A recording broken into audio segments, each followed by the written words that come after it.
Con toni minacciosi, messaggi, foto e note vocali avrebbero tentato, provando a intimidire ed imporre assunzioni di familiari ed amici, ma anche retribuzioni non dovute e rescissione di contratti di locazione. A essere stati presi di mira dal dicembre del 2019 fino allo scorso agosto sarebbero stati più imprenditori, soprattutto coloro che si occupano della raccolta degli rifiuti.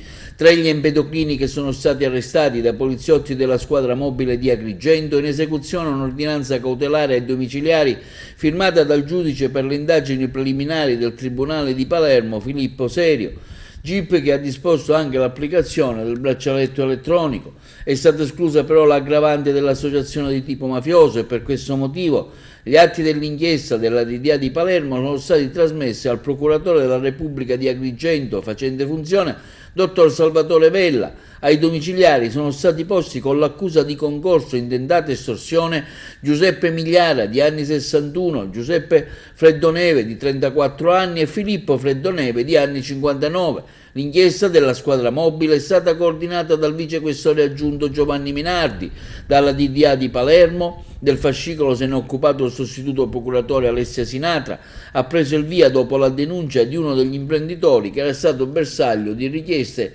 estorsive e di tentati di intimidazione.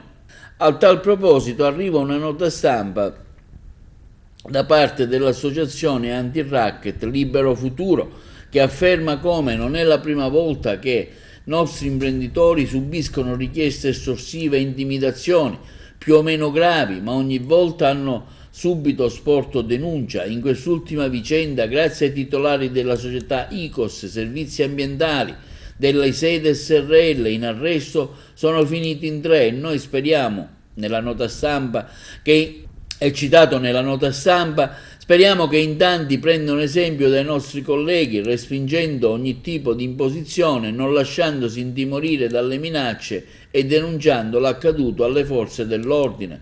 Pertanto diciamo a tutti coloro che vengono presi di mira dagli estortori di affidarsi alle forze della polizia, di contare sul sostegno attivo della nostra associazione. Se saremo in tanti ad opporci alle prepotenze dei mafiosi e dei loro simili, potremo rendere più libere le nostre attività da questa grave forma di parassitismo.